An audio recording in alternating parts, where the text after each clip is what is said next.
Welcome to the Gus Podcast, Curious by Nature, where we explore the people, ideas, and stories that make Glen Urquhart School such a vibrant community. In this episode, I sit down with veteran Gus teacher Elliott Buck to explore what keeps her inspired after 35 plus years in the classroom. We talk about joy, mindfulness, leadership, and the magic of letting kids lead their own learning. I'm your host for this episode, Gretchen Forsyth, and I'm glad you're listening.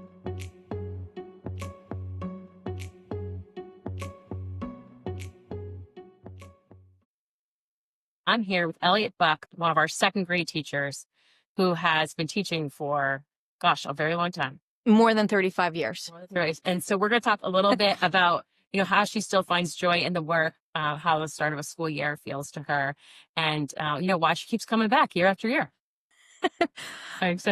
I'm really excited to talk about that. Well, it means saying goodbye to summer. It means saying hello to familiar faces. And I'm always so energized and excited about a fresh beginning. So each fall to me feels like a fresh page. And it's a time for me to connect and build relationships. You are actually very well known for building relationships with students. It's one of my favorite things to do. And this may sound funny, but one of my favorite things is to have parent-teacher conferences. I love them, and I love being a team and figuring out and having the kids know that we're a team and that they've got their parents, they've got their teachers, and we're here to support them. So that's one of my favorite things. We just had conferences. And we did. And I feel like some of them went on much longer than necessary, but I loved every minute of it. And I feel like they're always productive. What are some of the things you share?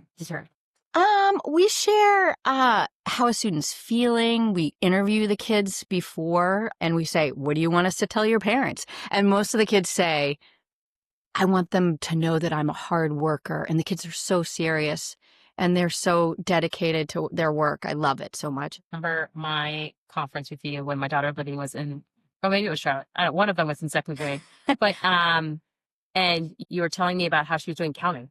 And you showed me a video of her skip counting. And you actually showed me like a video of her reading. Yes. Which I thought was very powerful because not only were you telling me how she was doing, but you showed like real evidence. Yes. The evidence is the best. It's so much fun. And we get the kids we'll say to the kids, we're going to show your parents this. And then they can practice it. I remember Libby read Log Hotel. She sat out on a log and read, and I said it was one of my favorite books, which in fact it still is.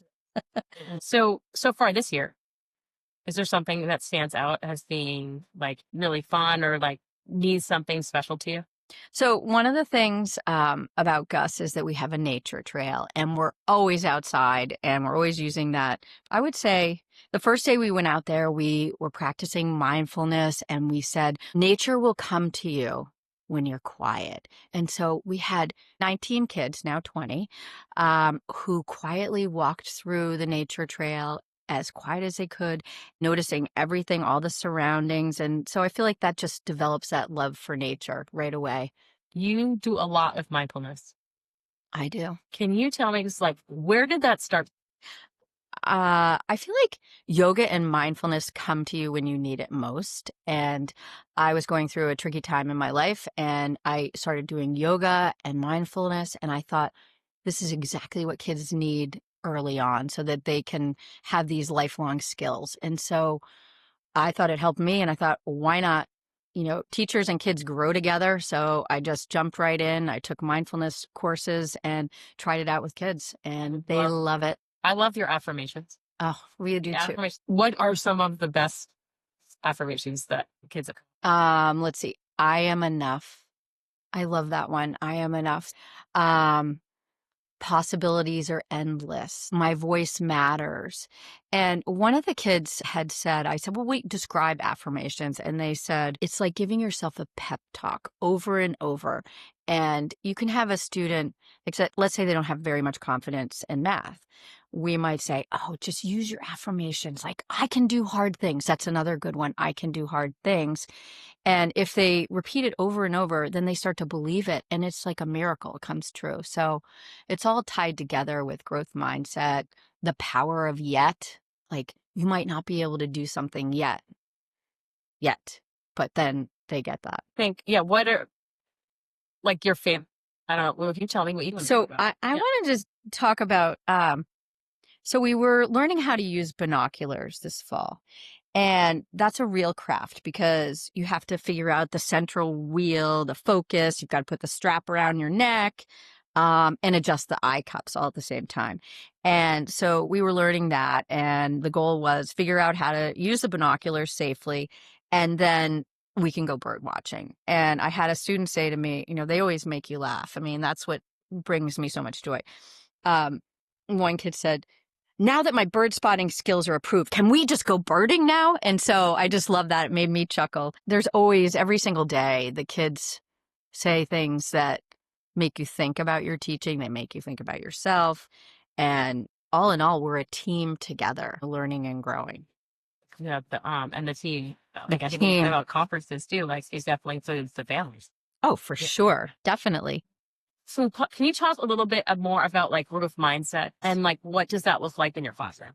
I feel like with growth mindset, we tell the kids, you might not be able to do something yet, but you have to be open to make mistakes and to be learning, and that you get to try it again the next day. You're going to grow. I'm going to stretch your mind. That's my job as your teacher. We need to stretch and we're going to grow. And it's not always easy. And you might not always want to do it, but that's how we learn. And we just keep trying and trying. And I think, I use the kids as my guide often. They'll call me on it. I would say, I'm not an art teacher and I'm really not that good at art. And the kids will say, come on, practice what you're saying, Miss Buck, you've got to practice this. So it really is a practice. I think I know the answer a little bit from what you're talking about, but tell me a little bit of what does success look like in your classroom for a kid? One of the things I love to say is everyone has their own work. If they were all working on the same thing, that would be boring, right? Some kids are working on focusing. Some kids are working on following directions. Some kids are working on adding more detail. Some kids are working on forming their letters. It's all different. And we just look for progress. Like, are you making progress? And what one child is doing is different from what another child needs to do. And I feel like we all come together and the kids help each other. We're all one big community helping each other. You mentioned a bunch of things that I think are like so essential to like Gus experience, like this kind of personalized aspect that the child's known. But there's also like a really big community aspect of, I think, the success you're talking about in the classroom. Yes. So what do you do to foster like those connections between kids? Oh, well, here's a big one. Something I've given more focus to this year is making sure that every student has a chance to be a leader. And like, let's say somebody finishes something early, like we were doing these great tree books and one student was done and he was helping somebody else. He had done a really good job. He was writing about how he appreciated his tree and somebody missed that and they had to get help from him. So it's finding ways where kids can shine and show each other what their talents are and sort of encourage each other along the way. And I think that builds a lot of connection. And confidence. And confidence for sure. And, I might say, oh, Professor Forsyth, it's your turn, so we make a little joke about calling them professors and assistant teachers and just having fun with that. And how do you model as like a teacher? Like, how do you model learning? Here's a good one. So this year we have a lot of new teachers and I love to collaborate. I always feel like one brain is not enough and you need the kids involved and you need the other teachers. And we have a couple of new teachers. So I decided that I would work with the art teacher and the science teacher on these tree books. And the end result was unbelievable. We have this whole new book that has art in it. It has the science component. It has writing and creativity. And so I thought that was a really great learning experience because the kids decided, well, what's the layout of it? What goes on this page? And we're going to, and some of it was, you have to put 2 facts on this page. Some of it was you're drawing your picture, you're drawing your diagram, but it was kids and new teachers, old teachers. I've been doing this project for 12 years and it gets better and better every year with new ideas from the kids and new teachers. So that was really fun for me. Can you talk about the feathers and the play that become a second grade. Oh my gosh. Right. Message and like how that started and came about. Actually kind of fun. So we study birds pretty much all year long, and there's a book called Feathers Aren't Just for Flying, and the students learn about the role that each feather plays. And one year the kids were like, can we do a play? And I thought, well, that was when I was teaching with Maggie, and we were like, let's do a play. Yeah. And so why not? And actually, the kids make their own costumes. We literally might help them with a beak or with something. But getting back to the leadership and having kids shine, one year, one student was really good at making a cape that looked like feathers. And so she was in charge of that for everyone. And then last year, I went and got her down in 4th grade and said, you need to come back to 2nd grade and help us. So every year we've done this play, and it keeps getting better and better, and we keep building on it. But the kids love it, and, you know, they make their costumes, and then they do the set design, and, you know, it all kind of comes together. It's kind of run by the kids. I'm just really overseeing. Facilitating. I'm facilitating. The best. Yeah. And I think that's what makes a Gus education so unique is this idea that the kids are really pushing the learning. Yes. And like we are just facilitating and guiding. I love it because we're studying maps, and the kids want to do all these different things, and I'm using them. I know what I want to do, but they're coming up with ideas that I wouldn't have come up with. And then that means they're just invested and it's taking a whole new life. So I love that. And it makes it interesting as a teacher. Like it's not the same every year, and it's generated by the kids. That you touched on too, like why a Gus teacher is a different kind of teacher.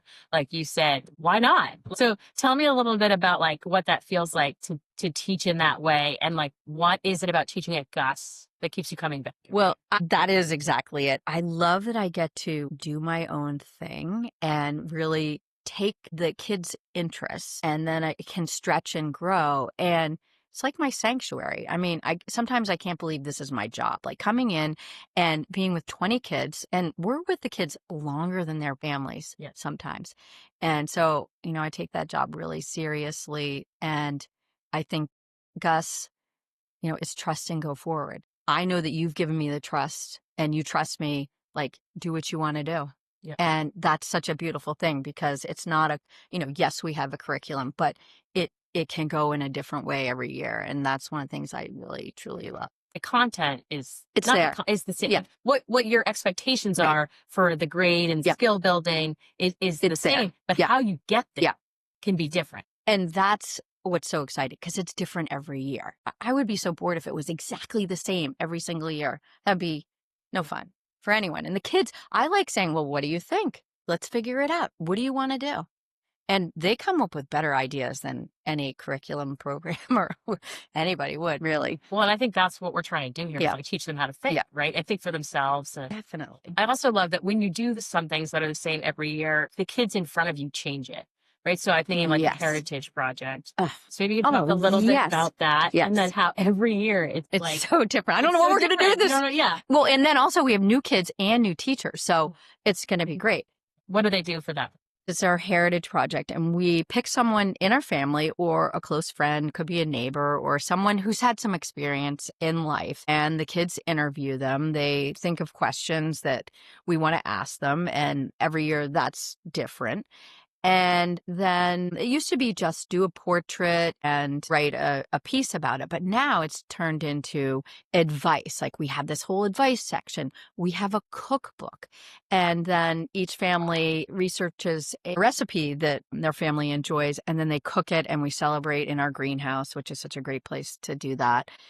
They'll sing a song that goes with it. One year it was a 2nd grade anthem. And so the kids think about their year in 2nd grade and then they make up the song. And then sometimes they do an anthem and then they vote on what anthem they like. So really we'll see what people want to do. Maybe there'll be a whole new, probably a mapping. Maybe we'll do a family tree. And I know we want to add a Spanish component this year. So it's always evolving. And that's what's so great. Curriculum is never the same. I mean, it is the same, but it's evolving. The why. And the vehicle in which we share the information with kids is like about what they need and what is going to resonate most with them. I think I talked about this, like how personalized the educational experience. Well, and the other thing is kids need to feel safe and secure. And when you build that, when you spend the time to build the community and the foundation in the beginning of the year, they're going to really shine in the best way that they can. And they're going to come up with things. They're going to come up with activities to do themselves. I talk about that a lot, about like kids feeling like comfortable and how essential that is to really learning. So not to be afraid to take mistakes and to know that everything's going to be their own thing. And it's funny. I know that our school does this. And at hearing you talk about second grade, it's like, oh, there's all the examples of second grade. And there are examples of that in every grade. Yes. Oh, definitely. That build on that. I mean, our spiral isn't just about the content. It's really also about those like kind of emotional piece of learning and growing that is also unique to us. Which I think is also what makes us love working here. Yeah. Because we are part of their lives, not just as a teacher. You are a coach, a mentor, and kids stay connected to you even after. Just yesterday, somebody came back who graduated last year, and that student came in, and we talked for 20 minutes. And I said, well, hey, if you ever want to come in and do any work here, because you might have some community service or you might want to be a teacher. So we had this long conversation. That child will come back. Then last week, 2 students came in and they read a book. They said, oh, we remember doing mindfulness with you and Peace Rocks. So they read a whole book about growth mindset and mindfulness to the second graders. They just took over. And I just sat there and I said, I can't believe it. But they all come back, and I did sort of set myself up. I give the kids Peace Rocks, and every year at the beginning of the year, I go to the beach before school starts and I pick a rock and I say, oh, it's going to be a good year. And I sort of, get myself excited and enjoying one last moment at the beach. But I give them their Peace Rocks. And I say, if you still have your Peace Rock when you graduate, I'll take you to Captain Dusty's. Well, the kids are doing that. So I'm saving up for, I love that. Last year's graduates. Yeah. Well, and then I said, well, this year, let's see. When will they graduate? In 8 years? Maybe I'll still be here, but I bet you I won't be retired. I'll probably going to be retired at that point. But anyway, I said, you can find me. I'll still come back. I'll treat them. But anyway. I know. I think that's really sweet, though, that the connections last. We did the introductions of the graduates at graduation. And last year for one of the students, I don't know if you caught it, but I used part of the guided meditation they wrote in second grade. That's right. It was all about like clouds. Yes, and, like, I do. And the message to them was hold on to that. Yeah. Love that. Like imagination and that kind of like lightness so great. about them, because that can be the thing you lose as you get older. Yeah. And you think about like every day is so valuable. Every minute of the day with these kids is so valuable. So what would you want people who don't know about Gus to know? The minute you walk in, you're going to love it. When you walk in the door, it's just like this welcoming environment, and you're going to see kids laughing and playing, teachers. It's a busy place. It's a happy place. You just come visit. Is there anything else that we haven't talked about or hit up? If you're not a teacher, you should consider being a teacher. It's very rewarding. Knowing that it sounds like making a difference in their lives. We do. Everything we do is so important. And that whole connection, especially in this day and age, there's so much going on in the world, and just having kids know that they're valued and seen and trying to be positive. It's so funny because, we're doing some other podcasts and I've said the various things. Like, I feel like the work we're doing here does have the ability to change the world. It does. Make it a better place. And these kids want to. Yeah. They already want to. Like, second graders are already like, my voice matters and I can change the world and I can do this. So I love that we empower them at such an early age, and, they get that confidence, and you see it already. I mean, we've had 43 or 44 days of school, and already I've seen my kids they're growing the confidence, and, they're really stretching their minds already. I love it. Yeah, and I think they do, because those kind of messages are like, they get them over and over and over here, that when they leave, there is a kind of like a unique confidence to them in that way. We talk about keeping kids and how that's really important. But in our efforts to do that, like I think the way you're talking about it, there is a sophistication that develops. Yes. Like a worldliness. Yes. Even though we're this little school. Definitely. Which is so funny when you think about it. You think, oh, they're so small. But no, the messages are so big and powerful. Well, and one of the things I think we do really well early on is these kids are sharing at all school meeting, which, they're doing it at kindergarten. Eventually, pre-K will do it in a couple of months. And they're so confident. They're almost, we do the land acknowledgement in second grade or the mindful moment. They all want to do it. Yeah. Everybody wants to do it. And so I think that's, we're just setting the stage for these kids for success. I do think too that Gus is a journey that's like meant to be Definitely. into grade and not just like 1 year. Like you can go for 1 year, that's totally awesome. Oh yeah. But the more that you are connected to, like you get to feel that spiral and that connection between like the things that you're talking about are like the same things they're talking about in third grade and fourth grade, and you're just building upon it. In eighth grade, I think is really cool. I mean, I think everything we do is so intentional here. And, for me, I feel like, I teach to connect. That's my thing. I just connecting. And, you're connecting with your students, your families, your colleagues. And, that's a beautiful thing, to have all those adults and kids all together just creating this great experience.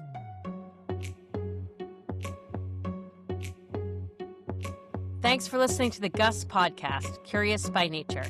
If you enjoyed this episode, please share it with a friend, leave a review, and let us know what you want to hear about next. If you're interested in learning more about Gus, please visit gus.org. We're grateful to have you with us, and until next time, stay curious.